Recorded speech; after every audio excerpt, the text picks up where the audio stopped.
Agora foi. Agora sim, estamos ao vivo. Pessoal, boa tarde, tudo bom? Prazer estar com vocês aí. Jonas, prazer aí estar contigo também. Bem-vindo e bem-vindos todo mundo aí, todos aí à trilha de pré-aceleração da UOL. Meu nome é Felipe, sou o coordenador do programa de aceleração. Você aqui, digamos assim, né, o mediador desse nosso bate-papo aqui hoje, nessa primeiro webinar, primeira live que a gente está fazendo aí na nossa trilha de pré-aceleração. Só para comentar um pouquinho, né, do que a gente está se propondo a fazer, né? Essas trilhas de pré-aceleração, a gente chama assim porque são trilhas que a gente busca entregar conteúdo, né? Muito rico e um conteúdo bem prático para startups que estão em early stage, justamente pegando lições aprendidas de empreendedores, né, de startups que já passaram pelo nosso programa e que hoje estão em outro, né, em outro estágio, outro patamar, outro desafio de negócio, mas que obviamente podem ajudar as startups que estão aí no início da sua trajetória.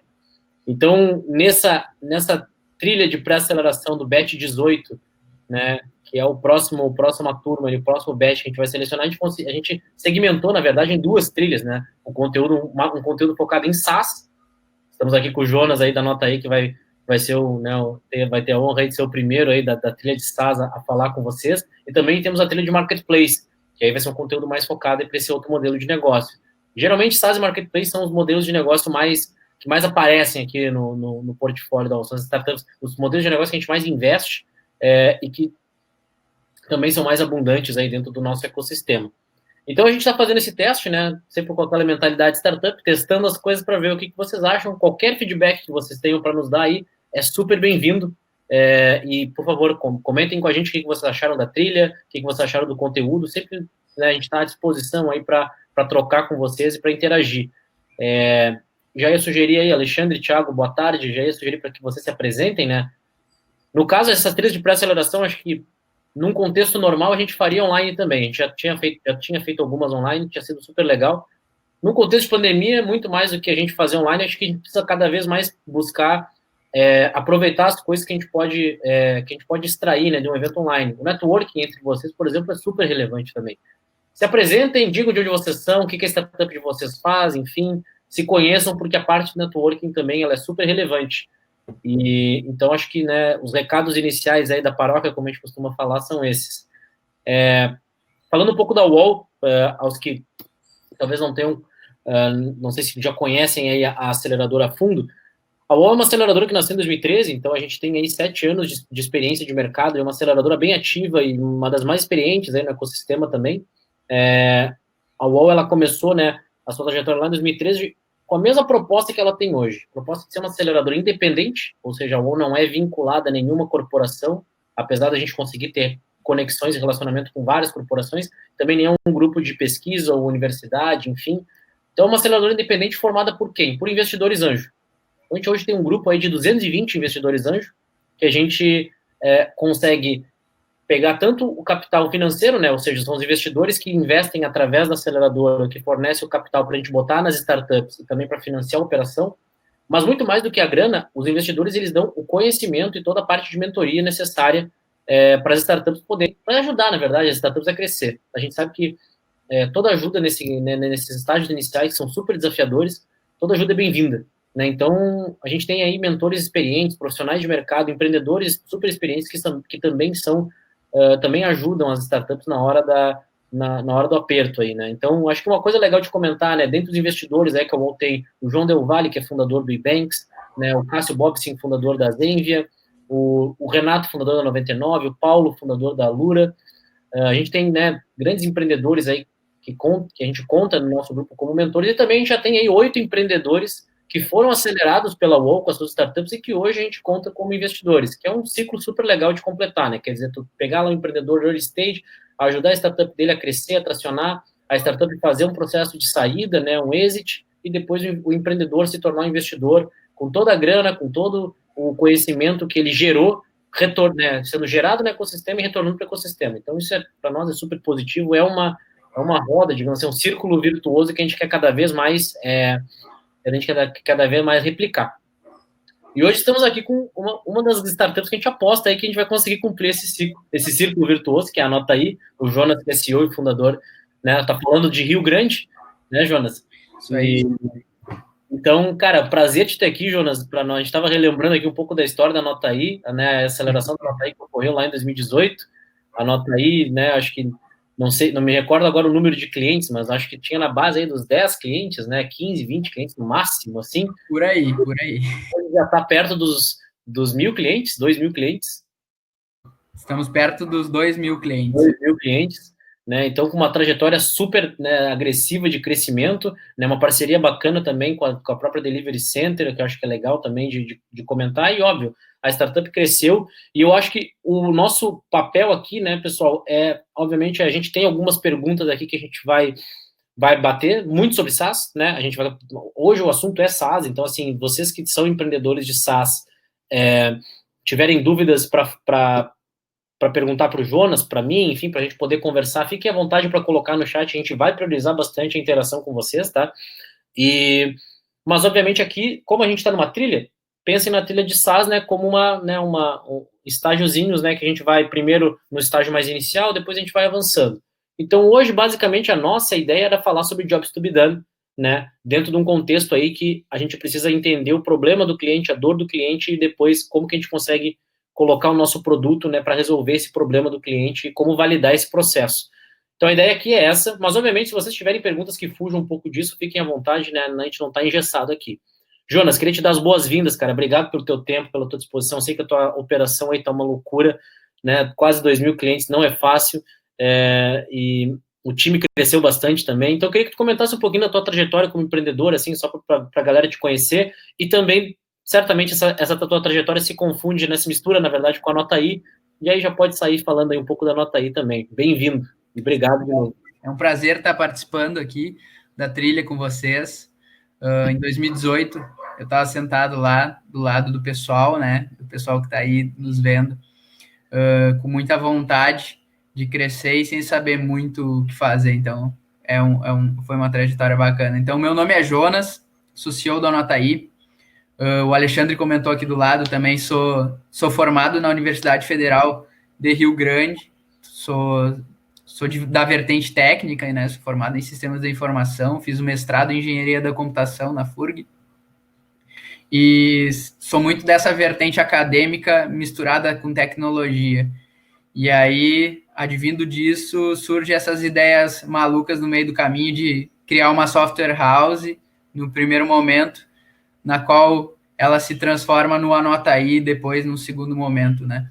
Então a gente fazia sistemas para um monte de gente e a gente resolveu falar, cara, por que se a gente está fazendo tecnologia para os outros, por que a gente não faz tecnologia para nós, né? A gente começou a perceber muito que as pessoas não aproveitavam as tecnologias que a gente desenvolvia para elas da melhor forma possível, e como que a gente não conseguia dar essa visão para as pessoas. Às vezes as pessoas têm uma limitação, e a gente pegou essa visão que a gente tinha dos produtos que a gente criava e falou, cara, vamos criar um produto para a gente, já que a gente tem essa visão, e tentar fazer dar certo esse produto. E foi aí que surgiu o Anotaí.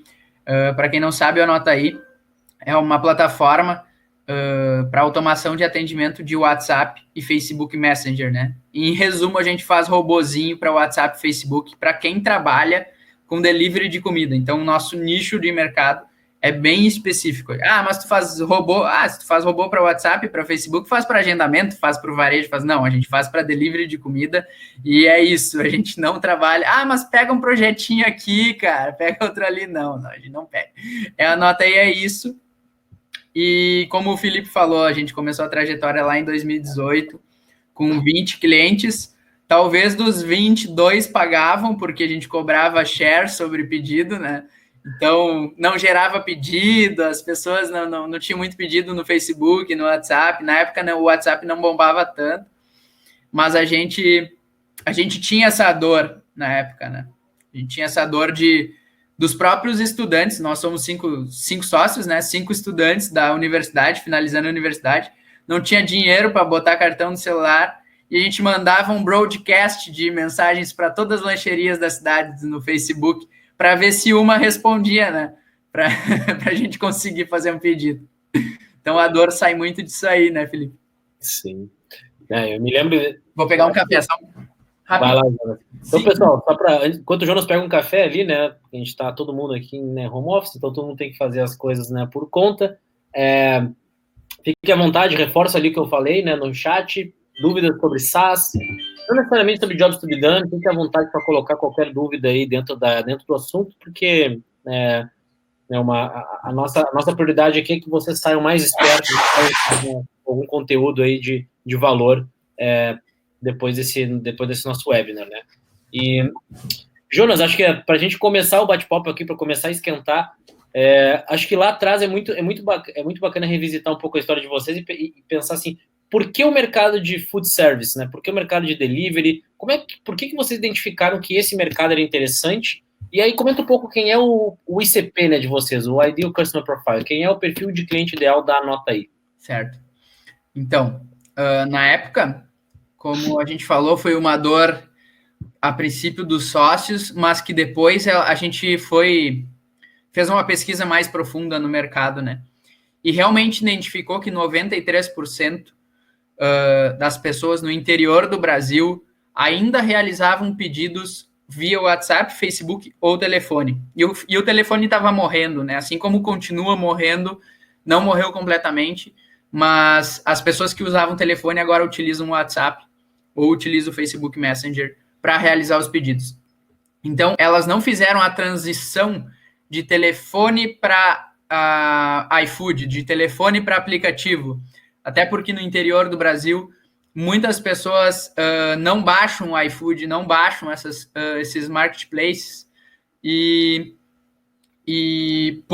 porque são muito poucos estabelecimentos que querem estar nesses marketplaces, né? Não querem dividir share. E foi um grande erro no início nosso ter começado com share, né? Já que outros grandes players atacavam com share. Então, a gente identificou esse problema nosso, pessoal, depois pesquisou no mercado, viu que 93% das pessoas ainda realizavam pedidos por esses canais, só que esses canais eram totalmente inexplorados, né? As pessoas iam lá, falavam, o dono do estabelecimento, a pessoa responsável, respondia 30 minutos depois, 40 minutos depois. E aí o cliente já tinha buscado em outro lugar, ou ainda estava aguardando, que é o pior caso, né? O cliente já com fome, brabo, puto da cara, aguardando uma resposta. Que é o que acontece, que nem você falou, cara, o nosso cliente ideal hoje, né? Nosso perfil ideal é justamente esse cliente que faz isso, que ele não consegue atender o cliente dele em um tempo hábil. E um tempo hábil a gente fala em menos de 1 minuto, tá? Porque nesse 1 minuto, ele tem 400% de chance de fechar uma venda. Após esse 1 minuto, esses 400% se tornam 200%, 150%. A partir do terceiro minuto, essa chance cai para 75%, 60% de fechar uma venda. Passando os 3 minutos, ele já perdeu essa venda. Porque a pessoa só vai pedir quando ela está com fome. Uhum. Então é um negócio bem instantâneo ali, talvez, né? Que tem uma chance de conversão maior, né? A gente vê isso em vários SaaS, né? A gente vê isso o tempo de resposta do SaaS é muito determinante na hora de fechar, né? E acho que na hora que a pessoa está com fome, eu acho que isso aí acaba sendo mais determinante ainda, né? Para a experiência do usuário, né? E me diz uma coisa, Jonas, aí nessa definição, assim, que vocês tinham como hipótese do cliente ideal, enfim, aí, como é que vocês foram identificar ali? Acho que a pergunta que o Henrique traz aí é interessante nesse sentido, assim. Qual é o momento que vocês identificaram o job to be done do cliente? Quer dizer, para vocês identificarem o job to be done, vocês provavelmente tiveram que entrar bem a fundo na operação desses clientes de vocês, ou desses potenciais clientes, e precisavam investigar qual era a forma que eles atendiam, enfim, quanto tempo eles demoravam, quantos pedidos eles perdiam. Então, como é que vocês aprofundaram essa pesquisa dentro dos clientes e em qual momento da Nota aí que foi esse aprofundamento? Certo. Cara,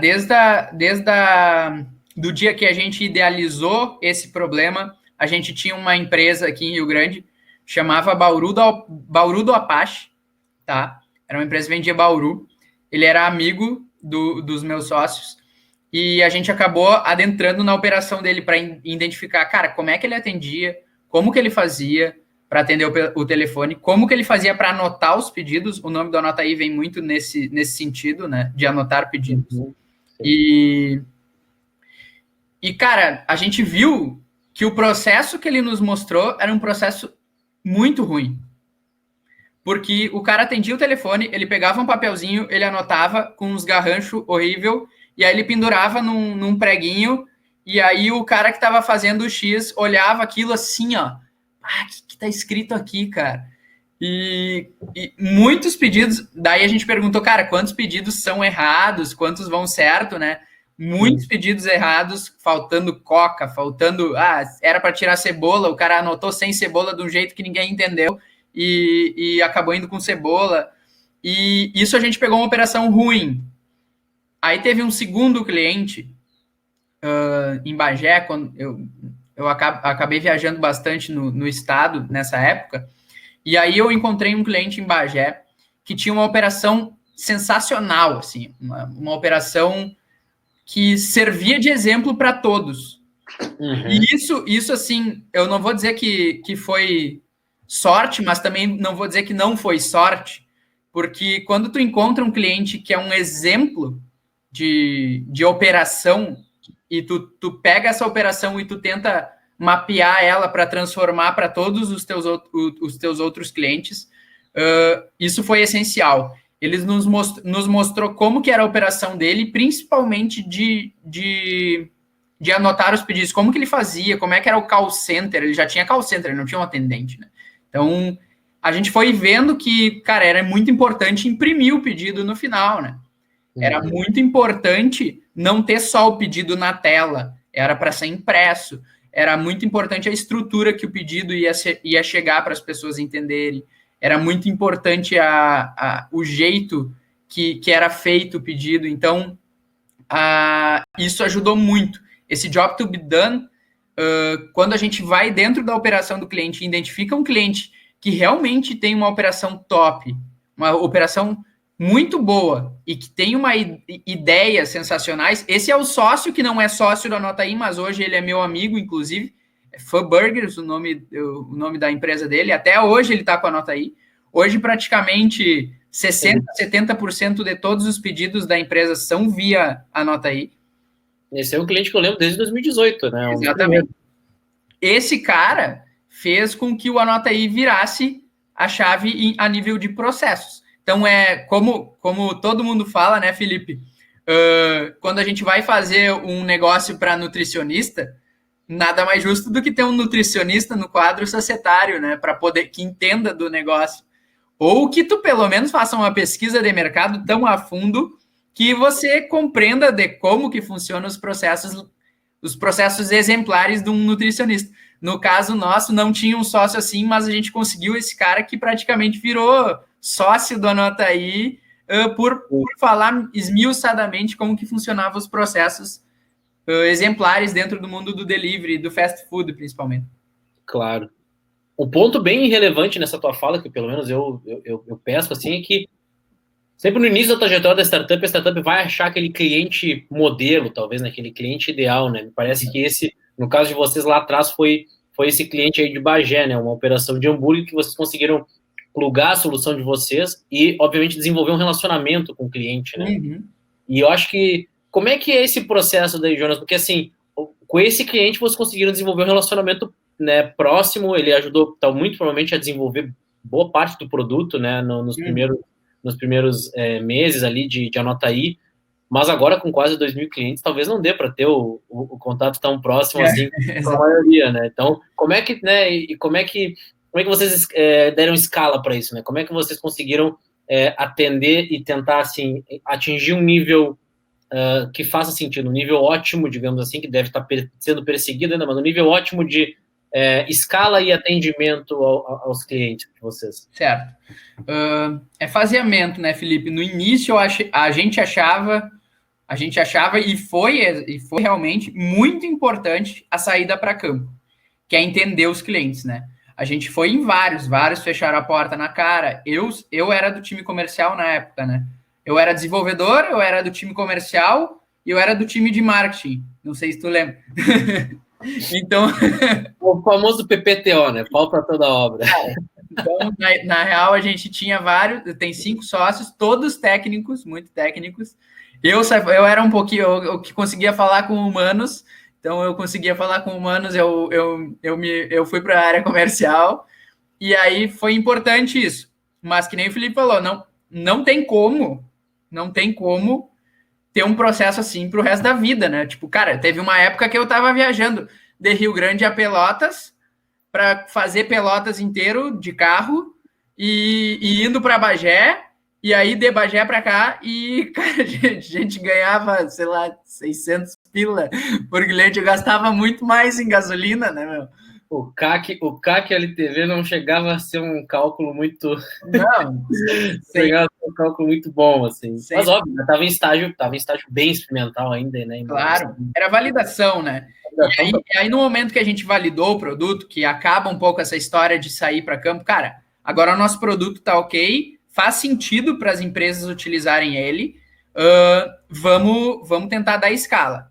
Aí a gente começou a fazer, em vez de o sales ir de porta em porta, a gente transformou em inside sales, montou eu saí do time comercial, falei, cara, não foi muito bom o meu MVP no comercial, vamos pegar um outro sócio e vamos tentar fazer com que a parte comercial gire essa chave, entendeu? Porque o produto estava praticamente validado ali, porque tinha pedidos em poucos clientes, mas tinham pedidos. Então, se a gente conseguisse colocar em clientes parecidos com eles, ia rolar pedidos. E a gente montou um time de inside sales, que basicamente a gente pegou uma lista de prospecção, todo mundo desenvolvedor, um dos dev ali fez um crawler, e a gente conseguiu fazer um hackzinho dentro do Facebook, onde a gente crawleava cidades que tinham características peculiares para nós. A gente pegou cidades muito semelhantes a Bagé, né? Santa Maria, pegou cidades que tinham universidade, principalmente, porque a gente percebia que os jovens tinham mais facilidade de pedir, né? Ou tinham mais essa iniciativa de pedir das redes sociais do que uma cidade que era de pessoas mais velhas. E a gente fez isso no início, montou um time de inside sales, e aí começou a fazer cold call. Foi isso que nos viabilizou ter o início da escalabilidade, porém, mesmo assim, o esforço era gigantesco num time de cold call com inside sales. Quando tu faz cold call para uma lista que não é quente, né, uma lista que ninguém conhece teu produto, tu tem que ficar ali 15, 20 minutos no telefone para tomar um não no final. Então, tu tem muita gente, tu liga para muita gente para tomar muito não e alguns sims, né, cara? E aí começou, mas os sims davam uma motivada violenta, né? Porque ali tu tinha, sei lá, ligava para 100, 2, 3 fechavam. Porra, tem 3% de fechamento que tá top. E a gente começou a montar esse time. Essa foi a segunda fase de prospecção ativa do Anota Aí, onde nos viabilizou ganhar um pouco de escala em vendas, né? A gente começou a fechar, sei lá, 10, 15 vendas por mês lá na época, né? No final de 2018. Uhum. Legal. E aí, nesse sentido, começa a ter, assim, ó, vocês entenderam que o produto fazia sentido. Em que momento que foi isso, assim? Porque acho que também é um aprendizado interessante de vocês. Vocês tiveram o primeiro cliente, o primeiro grande case, desculpa, com a empresa, com o delivery de hambúrgueres, né? E aí, nesse sentido, vocês devem ter dado uma confiança. Acho que a gente está conseguindo gerar valor dentro desse cliente. Uhum. E aí, esse é o primeiro grande case. E aí, qual foi o segundo grande case, né? Porque assim, aí depois começa a pesquisar, a nossa experiência aqui na UOL é que as startups muitas vezes chegam com o primeiro grande case, o primeiro grande cliente, ou algum resultado bem significativo dentro de um cliente, e que as startups têm bastante dificuldade de encontrar o segundo, o terceiro, o quarto grande case. Sim. Como é que foi esse processo para vocês e o que vocês aprenderam com isso? Então, cara, a gente percebeu que o primeiro grande case sugou 150% de todo o esforço da equipe e continuou sugando, porque era o cliente que dava dinheiro, né? Era o cliente que mantinha a operação. E aí a gente demorou um pouco para cortar esse cordão umbilical, falando, cara, isso aqui não é uma software house, porque a gente parou de ser uma software house, começou a Anota Aí, e a gente estava se transformando uma software house de novo, porque toda a demanda que esse cliente acabava solicitando, a gente percebia que fazia sentido, mas era sentido para ele, né? Não era sentido para o mercado. E isso foi um ponto que a gente teve uma certa dificuldade de entender, e a gente acabou fazendo features que até hoje só ele usa. Houve uma certa personalização para esse cliente. Exatamente. E isso foi um grande erro nosso. Porque, querendo ou não, o Anotaí ele nasceu para automatizar o atendimento e não para ser um RP, né? Não para ser um sistema de gestão de pedidos para aquela empresa, entendeu? A gente poderia se integrar a sistemas de gestão de pedidos e não ser um RP. E a gente acabou tendo uma cara de RP durante um tempo, assim, porque a gente começou a emitir nota fiscal, que é uma coisa que não precisaria. A gente começou a botar um sisteminha de relatório, botou um painel de pedidos, que é um KDS, que chamam, que tem em todos os RPs tem, o nosso RP... Eu até se confunde, vai fazer o pitch, não é RP, o cara acaba falando.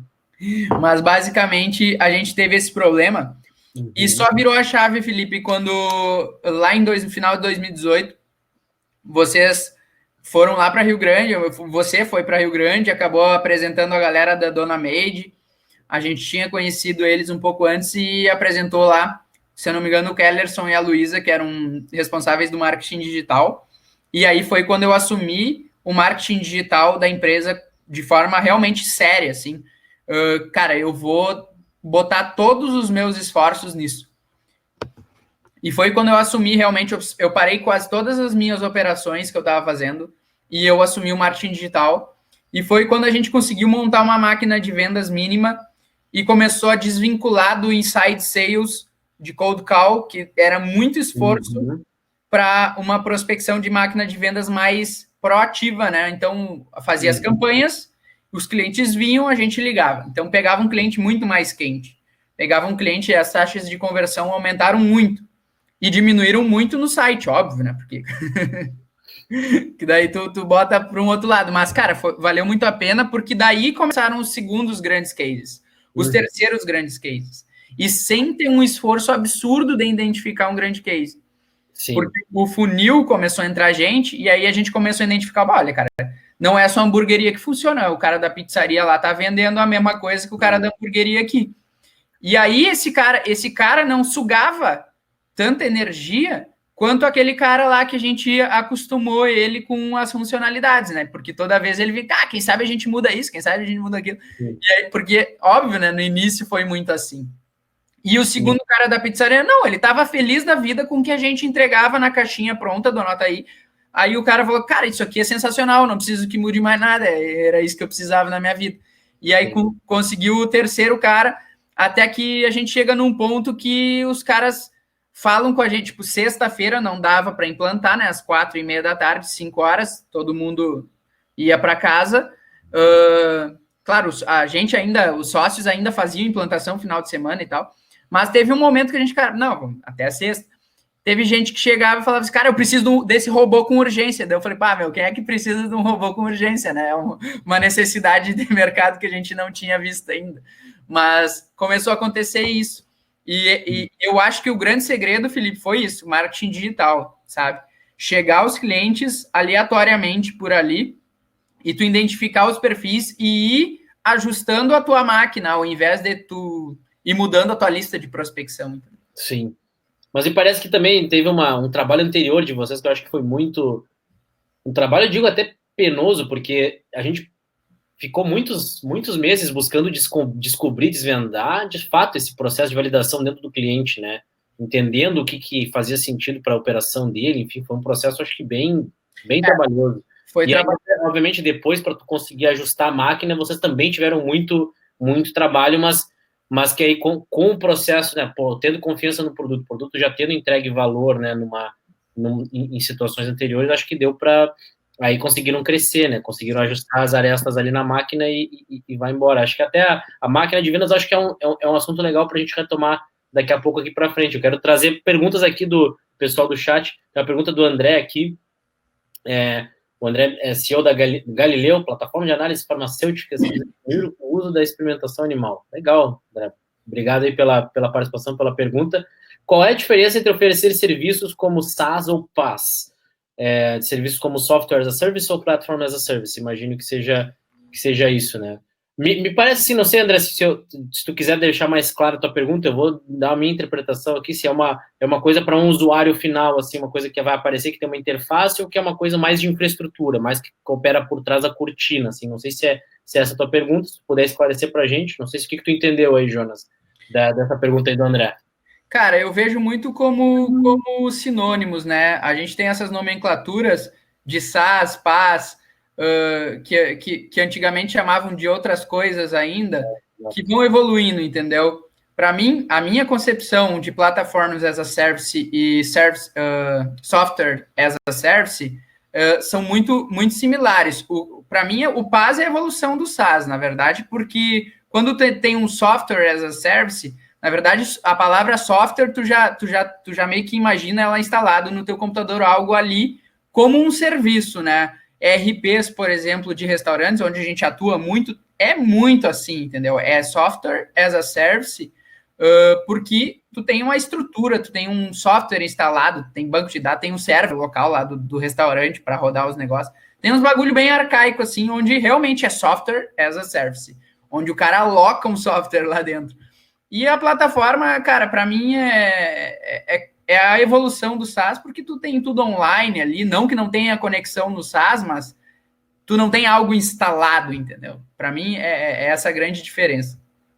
Legal. Acho uma boa resposta. Também acho que é bem por aí, assim, né? Claro, né, André, as nomenclaturas no meio de startups, elas são, às vezes, super relevantes, assim, saber que o cara tá falando de um SaaS, saber que o cara tá falando de inbound marketing, inside sales, CAC, LTV, né, putz, é uma salada de frutas em inglês, realmente, que às vezes dá uma... Mas é bem importante, acho que,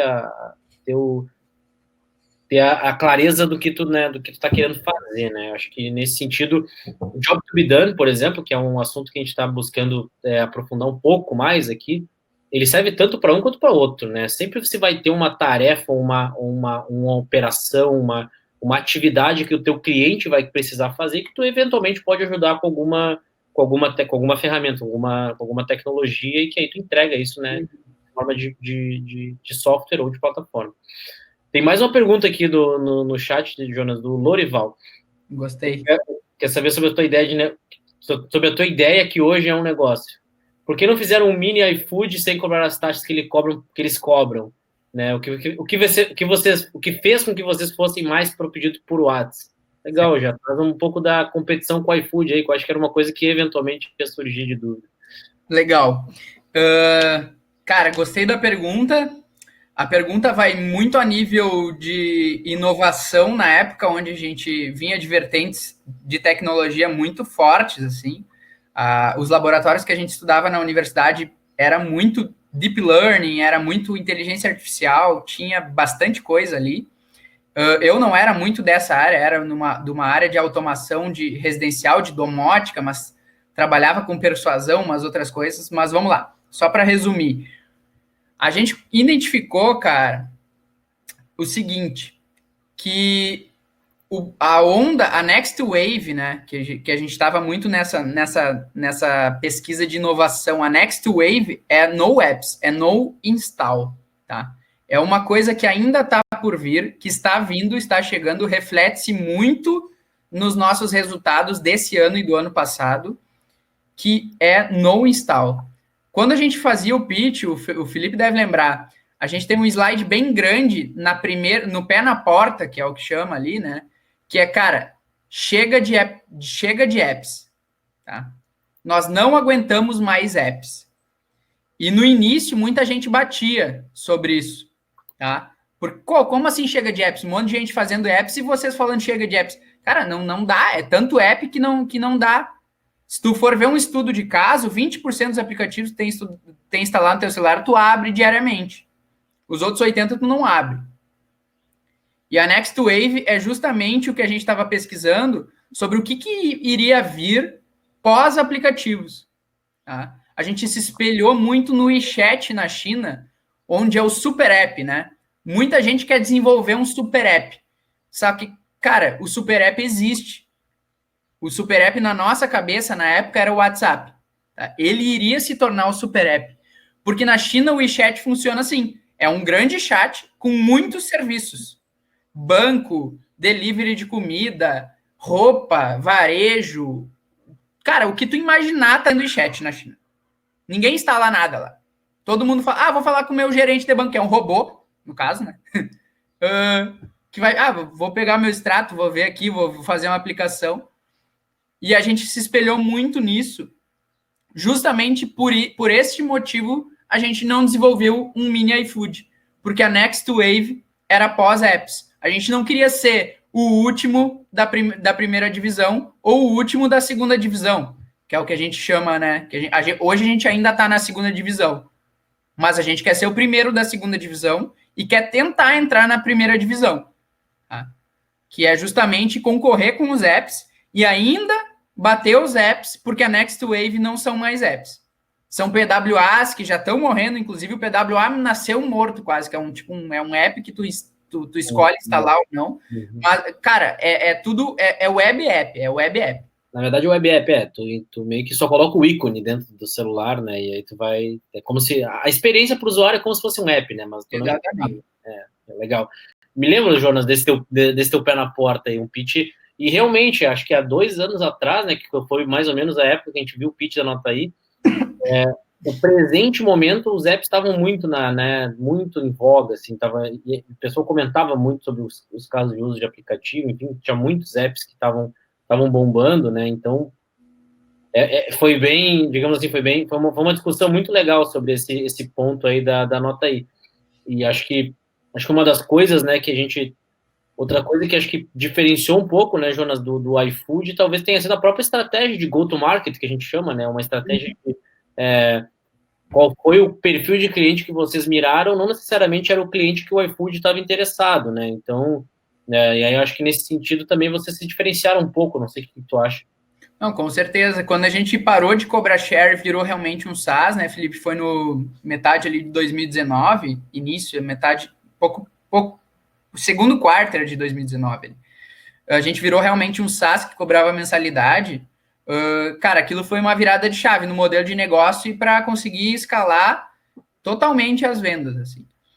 Porque para vocês terem uma ideia, eu vou falar um pouco sobre o mercado de food no Brasil bem rapidamente aqui, tá?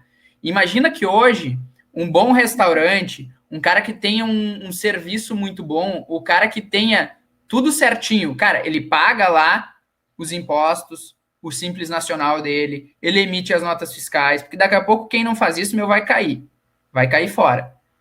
O cerco está fechando tanto que vai cair fora. Mas vamos lá. O cara que está tudo certinho, paga as notas fiscais, paga os colaboradores certinho, paga gás, paga o aluguel e paga os insumos para produzir um alimento.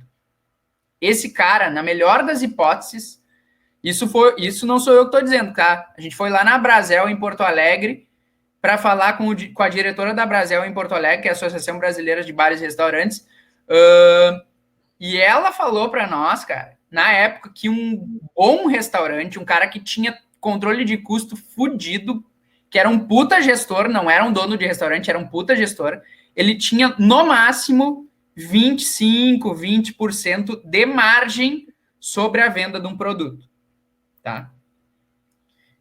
Isso é ela que falou.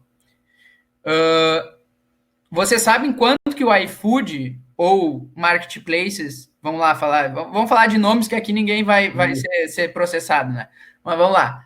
iFood, a não ser que tenha um infiltrado aí. iFood, Rappi, Uber Eats, esses grandes marketplaces cobram até 30% em cima de um pedido. Aí você me explica, como que um dono de um bar e restaurante que tem até 25% de margem paga 30%? Tá? Não sei como é que fecha o cálculo. Tá? Pois é. O iFood ele acaba gerando uma bolha dentro do mercado, porque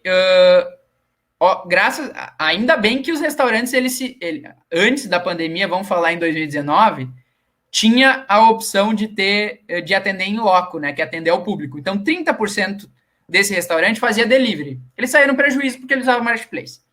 Mas ele pelo menos divulgava, que era isso que tinha na cabeça dele, divulgava o estabelecimento dele. E as pessoas iam comer lá, 70% ia comer lá, ele tinha lucro com aquelas 70%. E agora na pandemia,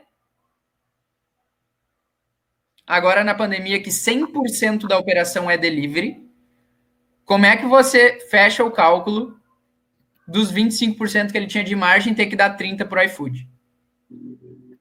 Cara, a galera tá tão puta com iFood, Uber Eats e essas coisaradas aí, que os caras ligam para nós, meu Deus, cara, me ajuda, pelo amor de Deus, eu preciso sair do iFood, eu não consigo sobreviver no iFood. Então o iFood, ele acabou virando um vilão e não um bonzinho para o mundo de delivery, entendeu? Ele acabou virando um cara que esculhamba toda a operação de um delivery. E não ajuda.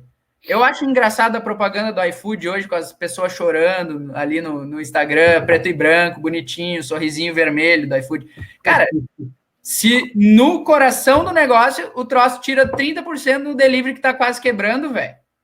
Isso não é ajudar o mercado, isso é criar isso é criar um puta problema para o mercado e para o usuário final, porque que nem a Uber fez no início, onde o Uber era mais barato que um táxi e hoje é mais caro que um táxi, chega a ser o mesmo preço ou mais caro que um táxi, é porque a gente se acostumou.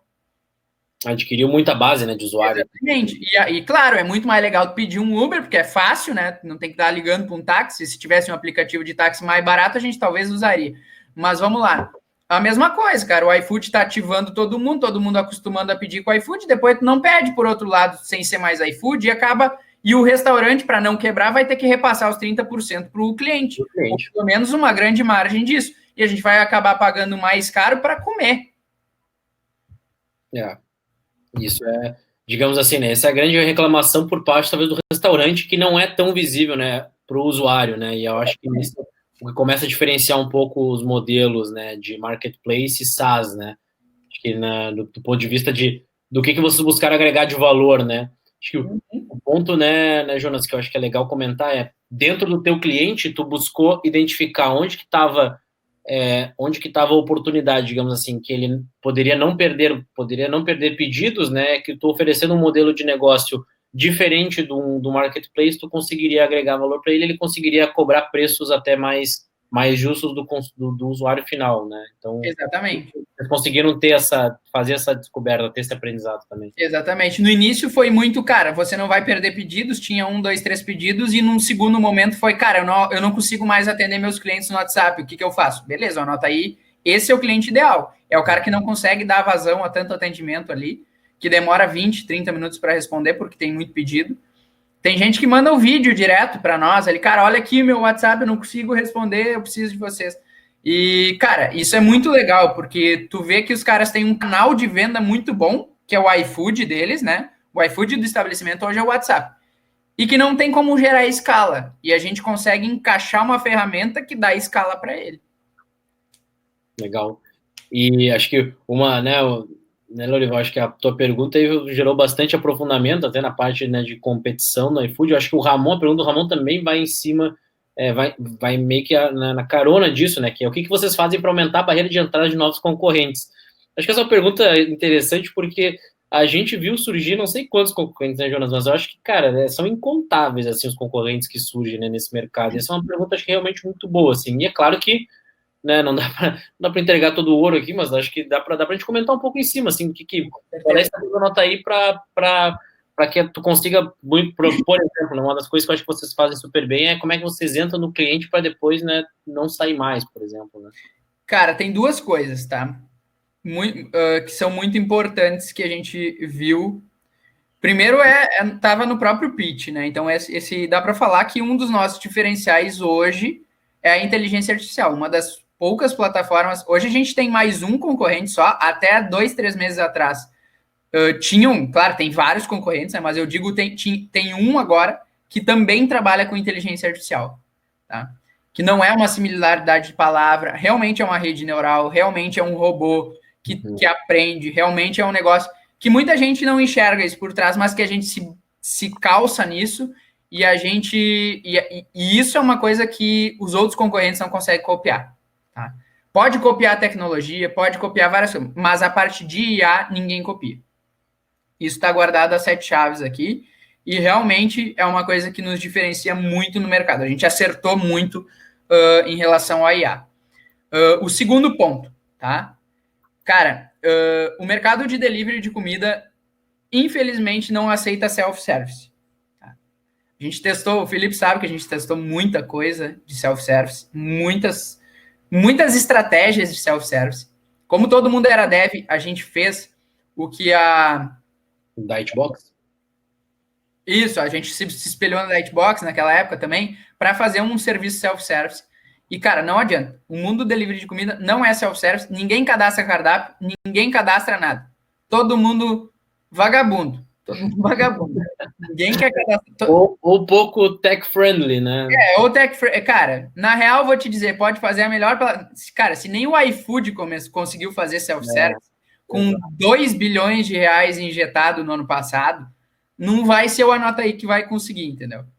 A gente critica o iFood, mas a gente também olha o que eles sabem fazer bem, tá ligado? Claro. Eles são muito bons no que eles fazem.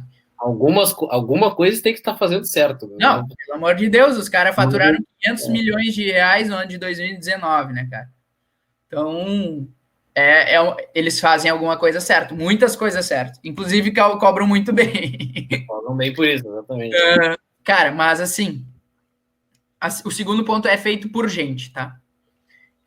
Gente faz toda a diferença nesse processo. Apesar de ser um ticket baixo, conseguir equilibrar esse negócio de ticket médio baixo com gente é uma equação muito difícil. O Felipe sabe que a gente sofreu muito com isso, mas a gente conseguiu encaixar de uma maneira legal, onde todo o processo, desde a comercialização, é feita por gente, até o treinamento é feito por gente.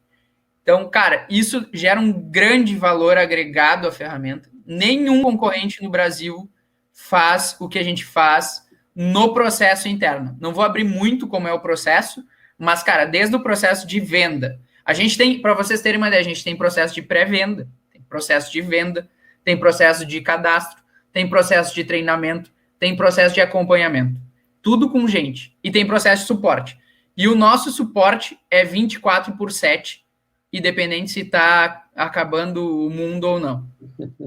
Então, cara, isso é um valor agregado que a gente é a única plataforma no Brasil para esse segmento de mercado que tem suporte com gente atendendo, gente mesmo, não é robô, atendendo 24/7.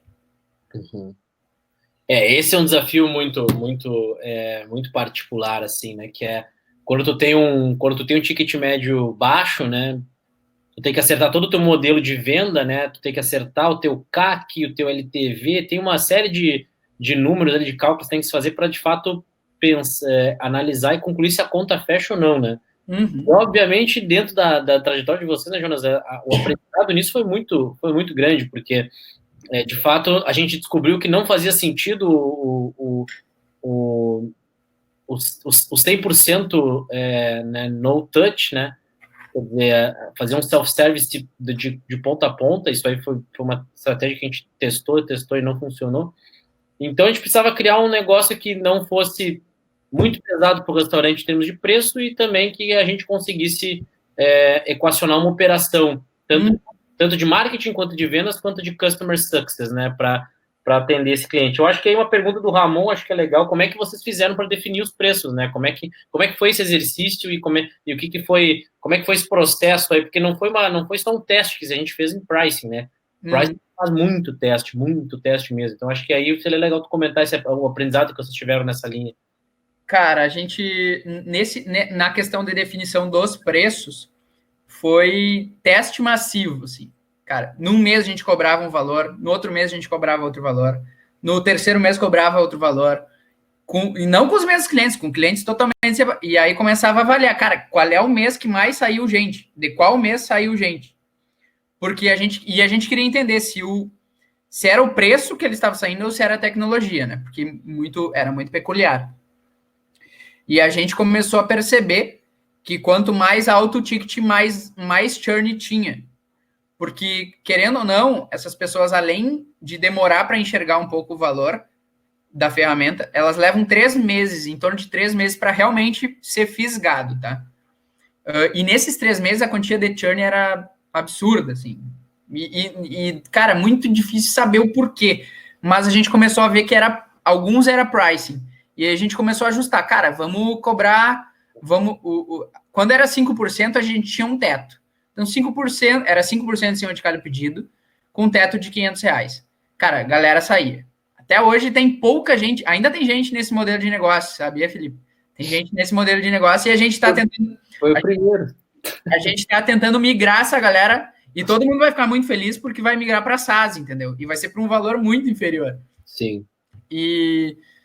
Mas essa questão do SaaS, a gente começou, cara, vamos começar com 100 pila para ver se a galera vai. Vamos botar 150. Agora vamos botar 150, vamos botar 179. E aí foi indo, cara. E tipo, hoje parte de 179 no plano básico e tem upsell que a gente faz. Isso. E essa é uma estratégia muito válida, né? Tem uma estratégia, né, de fisgar o cliente, né? Ele começar a pagar tem que ser um pricing que de fato, né, bate o olho e faz sentido. E depois quando tu conquista o cliente, adquire o cliente, depois tu ter formas, né, de fazer upsell, né? Aumentar o ticket médio dentro da própria base, né? Então, exatamente. E isso, às vezes, é um segredo melhor do que vender. Melhor que vender. É melhor do que... Porque, geralmente, tem vários estudos que indicam que faz mais sentido, é mais barato e em termos de crescimento te traz retornos mais consistentes se tu conseguir, tu vai conseguir aumentar o ticket médio dentro da base do que vender para manter um cliente, né, do que exatamente adquirir um novo, né? Então, faz sentido. Uma outra estratégia que a gente colocou, que eu acho que é importante falar aqui, que mesmo cobrando a primeira mensalidade, a gente não tinha o CAC positivo, então ele tinha que ficar 2 meses para ter o CAC positivo. E a gente resolveu colocar uma taxa de adesão. Uhum. Testaram. A gente testou uma taxa de adesão, começou lá com 100 pila, e hoje a taxa de adesão, se eu não me engano, é R$200, e a gente vai aumentar a taxa de adesão, e a gente não viu impacto nenhum na taxa de adesão. Tá? A gente vê impacto na mensalidade, sim. Mas na taxa de adesão, cara, na minha concepção, tá? O meu diretor comercial vai me matar, mas, cara, eu por mim botava R$1.000, porque não é uma barreira a taxa de adesão, sabe? Porque a gente viu, inclusive, o contrário. Quando era de graça, tinha muito churn. Muito churn. Quando a gente começou a botar a taxa de adesão, diminuiu o churn. Quando a gente aumentou a taxa de adesão, reduziu muito o churn. Porque o cara que está disposto a testar o Anota Aí, porque a gente tinha período de teste grátis durante 7 dias, 30 dias no início, depois foi baixando, foi para 7 dias, o Felipe sabe, tinha desistência a dar com pau nos 7 dias ali, assim, tipo, cara, muita gente desistindo. Por que isso? Cara, porque é de graça. De graça a galera não dá valor no início. Tem um monte de trial aí, beleza, um monte de case, tô falando da nossa experiência, tá? Experiência própria, cara, isso é uma coisa muito, digamos assim, todas as startups SaaS que eu acho que a gente acelerou, todas começaram com 30 dias e todas é muito difícil de comentar, porque de fato sempre tem uma exceção que foge à regra, mas de fato a grande maioria começa com 30, passa para 15, passa para 7 e depois elimina o trial. Cara, mas é muito, muito nisso. Tem que testar o mercado. Eu não sou a favor de sair não fazendo isso, entendeu? Tipo, não, já que ninguém deu certo esse trial aí, não vou botar. Porque se der certo, é muito bom. É um tiro muito certo. Porque o trial, o cara vai lá, se cadastra, é a contrapartida, né? Do self-service. Você vai lá, cadastra, bota teus dados, e aí... Se tu tem um processo, experimentar o produto, conseguir experimentar um produto sem fricção nenhuma, né? Exatamente. Pode ser que funcione uma estratégia de trial. No caso de vocês, o cara tinha que fazer todo o setup do cardápio, toda a parte, né, de botar os preços. Então, tem uma energia inicial relevante para o cara poder... E aí, depois ainda disso, ele ainda tem que oferecer, né, ele vai oferecer o jeito novo de pedir para o cliente, para o usuário. Então, tem uma demora aí até ele perceber o valor que vocês agregam, né? Então, tem todo esse racional por trás aí, né, Ramon, que faz... Óbvio, aí acho que a grande dica, né, a grande lição aprendida aqui foi teste. Foi teste e tentar entender o quanto que a agregou de valor na operação dos clientes, né? Exatamente. Tem uma pergunta aqui do Thiago, que eu acho que é legal também, Jonas, quais são as principais métricas que vocês acompanharam na validação do produto? Então, acho que lá atrás, né, o que a gente acompanhava para entender, tá dando certo, não tá, enfim, tá indo bem, não tá, o que vocês acompanhavam lá no dia a dia? Nossa, cara, era tanta coisa. Hoje a gente não acompanha tanta coisa que nem a gente acompanhava lá atrás. Uma coisa que a gente não se preocupava era com servidor e cair coisa arada, porque tinha pouco cliente, né? Então, e aí conseguia focar bastante em indicadores. Mas, cara, as principais métricas, tá? Para o nosso business, fazia muito sentido na primeira semana ele ter pedidos. Muitos pedidos. Quanto mais pedido na primeira semana, menos chance de churn, tá? Quando a gente. E aí eu mesmo desenvolvi na época que eu tava ainda, tava de diretor de marketing ainda, fazendo marketing, rodando funil, e aí a galera de CS tava tendo um churn muito alto ali, tava em torno de 10, 12%. E aí o que aconteceu, cara? Eu falei, não, vou ter que ajudar o pessoal. Aí eu peguei, comecei a codar uns relatórios.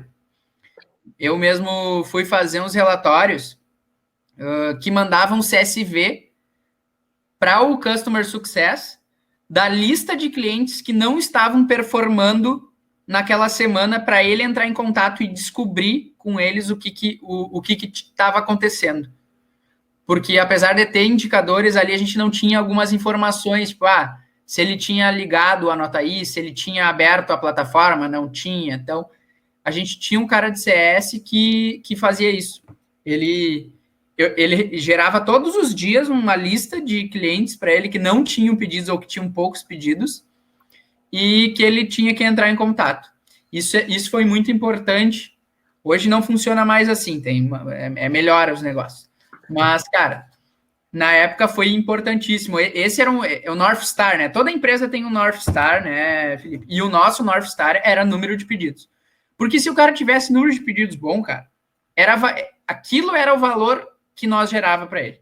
E no final do mês, se ele quisesse dar churn, eu falei, cara, porra, eu gerei 1.000 pedidos para ti esse mês, com o ticket de R$36, deu R$36.000, você vai pagar desses 36 mil, 150 pila.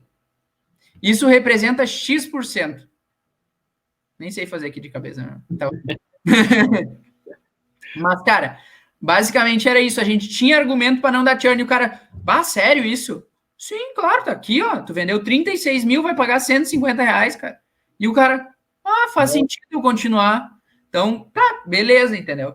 Era muito mais fácil a gente ter isso como argumento no final do mês e o cara fala assim, que troço tá funcionando mesmo para mim. Porque tem muito. O nosso mercado de food, é muito imaturo.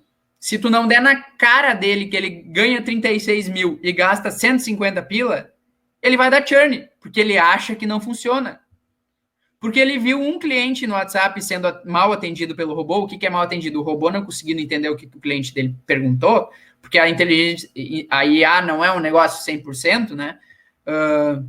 E eu duvido que exista uma IA 100% no mundo que entenda todos os clientes que tu imaginar. Obviamente vai ter 1, 2 clientes ali que não vão entender, vão reclamar. E, cara, o cliente que reclama é o que fica na mente dele. Ele pode ter 3 mil clientes. O que reclamou, ele falou, meu, a nota aí não funciona. Não funciona. Olha esse cliente aqui. Aí a gente chega e fala, tá, mas olha esses 3 mil clientes aqui. Aí o cara, faz sentido, porque ele não consegue enxergar dessa perspectiva. Ele é um cara pessimista. A nossa persona é pessimista, entendeu? Ele não enxerga. Tem que deixar claro para ele que o ganho é... Exatamente. Tem que estar na cara do gol, assim, tipo, cara, olha aqui, faz sentido isso aqui para ti. Sim. Não sai. E aí, só para retomar um pouco da pergunta do Ramon, do pricing, né, Ramon? Acho que a questão aqui é pricing em cima de valor, né? Quer dizer, o quanto de valor que a plataforma agrega, do cara conseguir ter um faturamento tão maior do que quanto ela de fato custa, né? Isso é agregação de valor para o cliente. Inclusive, um dos grandes questionamentos durante a aceleração aqui na UOL é como é que tu faz para cobrar pelo teu produto, pelo teu serviço, em cima de valor e não de custo, né? Não de quanto que me custa para entregar isso, não, mas quanto que tu agrega de valor, é um pouco de diferença de mentalidade, assim mesmo, de quanto que porque no final do dia, quanto tu tá agregando, né, de valor, 30, o cara tá conseguindo ter de receita 36 mil reais, quanto de valor que tu tá gerando para ele, né? Então, quer dizer, o pricing vai em cima disso também. Vamos para a pergunta do Lorival aqui, que tem uma outra, né, dele. O quanto que vocês entram na operação do cliente no modelo atual vocês ficam apenas na anotação do pedido e impressão, e se vocês entram mais na operação como controle de monitores, cozinha, integração com RPs e tal, acho que é uma pergunta mais relacionada aí a produto, o quanto que vocês estão dentro do cliente aí, Jonas. Legal. Cara, a gente vai até a anotação e impressão do pedido, é isso que a gente oferta, mas a gente tem integrações com ERPs, tá? Hoje a gente está integrando também com empresas de logística, então Be Delivery, Food Delivery, Picker, tem mais uma outra, se eu não me engano. Enfim, a gente está integrando com outros serviços, mas a gente não faz todos os serviços. Como eu falei no início, a gente tem uma cara de RP por conta do primeiro cliente, aquele que, né? Sim, a gente está dentro da cozinha dele, a gente tem TVs, não, a gente fornece um KDS, mas quem tem que comprar a TV, instalar e fazer toda a função é o cliente, se ele quiser utilizar um KDS. Então, tem um cliente que utiliza o KDS, que é aquele que eu falei, porque os outros não sabem disso. Isso é papel do cara de RP, realmente, que vai lá na empresa dele e fala assim, porra, nós podemos botar na tela aqui, o que tu acha? Tu vai conseguir visualizar melhor os pedidos, vai lá, compra a TV para ele, cobra 2 vezes a TV, o valor de uma TV, instala na cozinha dele. Então, cara, esse mundo de food é muito isso, muito dentro da operação, tipo, entrar mesmo, pessoalmente, com corpo e alma. Nós não, nós queremos chegar, cara, e fazer até onde é o nosso realmente, o que a gente entrega de valor. É anotar pedidos automaticamente. Ponto. Integra com RP, integra com alguns, não com todos. São 4 ou 5 RPs que a gente integra, não faz integração por pedido, tipo, mas eu quero que integre. Não, a gente não integra.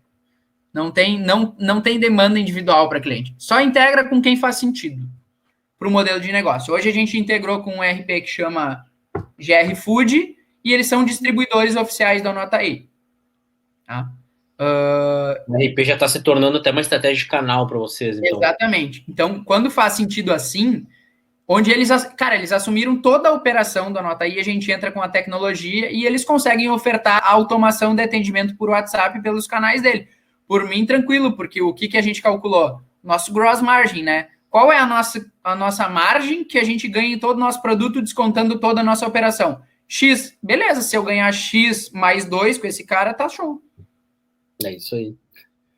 Cálculos. E a própria estratégia de canal, acho que né, a integração com players, né, que fazem mais sentido, enfim, daqui a pouco essa integração não só te aumenta, né, o número de clientes que tu pode explorar naquele ecossistema, como de fato o RP, já tendo uma estrutura, né, de comercial, enfim, ele pode te vender.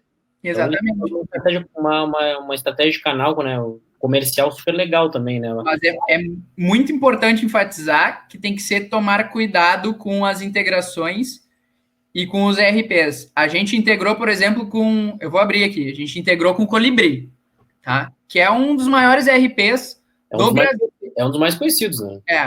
Cara, eles são, na verdade, me esqueci quem que comprou eles. Mas aqui no Brasil, o Colibri é um dos mais utilizados no país. A gente integrou com eles, foi muito difícil, porque é um sistema legado, é instalado lá, um servidor local, muita função para integrar, e, cara, não gerou nenhum resultado.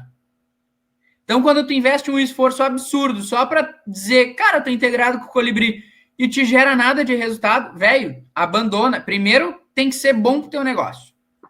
Depois, tu faz a função, gasta tempo com aquilo. É muito estratégico. A gente perdeu 2 meses de time de produto para integrar com o Colibri, e é muito dinheiro, porque daí quando começa a crescer um pouco, tu começa a enxergar o homem em hora. E aí tu fala, porra, gastei 30 mil para fazer essa porra aqui e não tive um pila de retorno. Ou seja, saí no prejuízo em 30 mil. Aí fica complicado, aí não fecha a conta.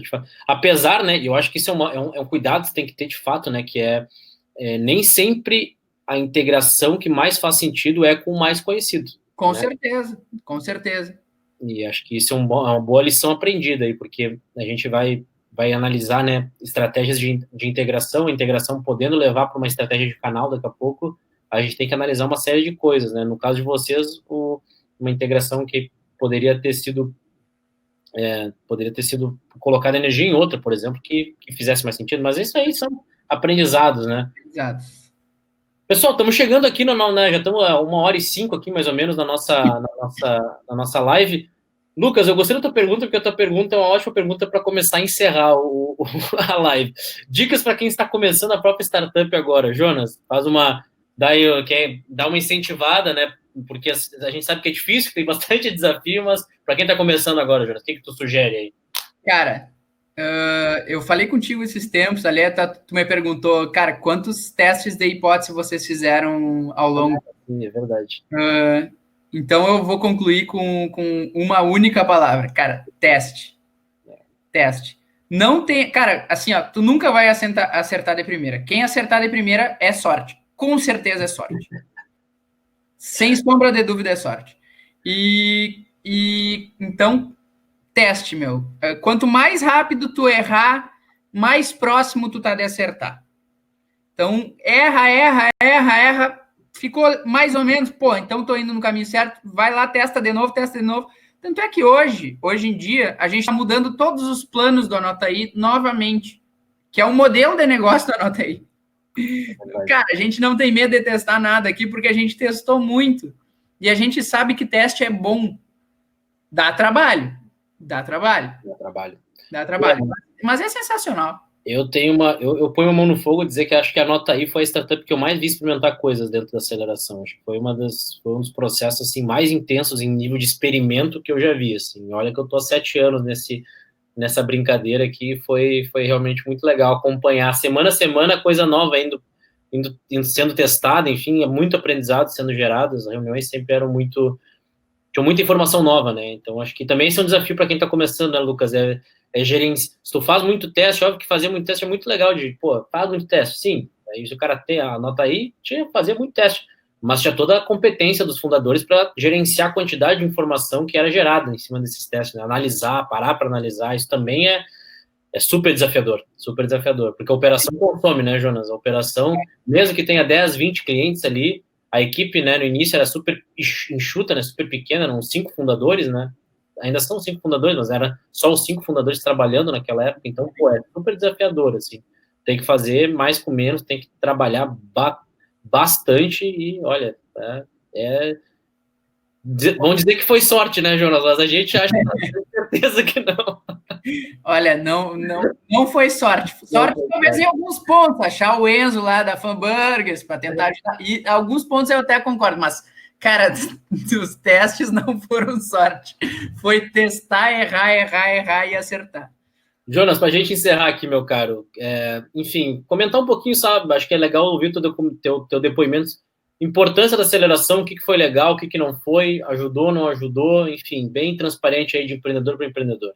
Cara, eu vou dizer assim, bem sincero mesmo, a aceleração foi sensacional, porque gera um networking e geram provocações, principalmente provocações, sabe? O Felipe é muito bom nisso, me deixava puto muitas vezes, assim, mas, cara, isso é essencial, porque quando tu tá na zona de conforto, que muitas vezes, depois que a gente acabou o período de aceleração, que não tinha mais os contatos, a gente acaba entrando em zonas de conforto, e se não tiver alguém de fora para te provocar, ou para falar, cara, isso aí, velho, isso aí tá uma merda. Tu acha que tá bom, mas tá uma merda. E isso é sensacional, porque a UOL faz isso muito bem, o Felipe faz isso muito bem.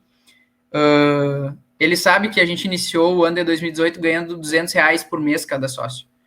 Então, pessoal, não se impressione com as histórias. Muitas das histórias que a UOL apresenta como case, assim, e que a gente foi visitar são grandes startups.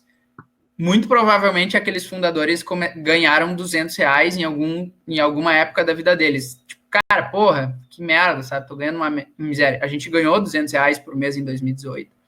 E a gente contratou os 2 primeiros colaboradores com a grana da aceleração do early stage, onde a gente conseguiu focar realmente no... Cara, a gente tem esse dinheiro aqui, vamos pro vai ou racha, como se diz, né? E hoje, eu vou pular um pouco, né? Já contamos a trajetória durante a aceleração aí. Hoje, a gente só tem uma conexão e uma parceria com uma empresa eu posso abrir aqui, chama Delivery Center, a gente é parceiro do Delivery Center. O Felipe conhece, a Cris é uma das fundadoras, ela é investidora da UOL. A Cris e o Andrés também. Isso, o Andrés. Os caras são gigantes no Brasil hoje, porque por trás dele tem uma galera muito grande por trás da Delivery Center, que são acionistas.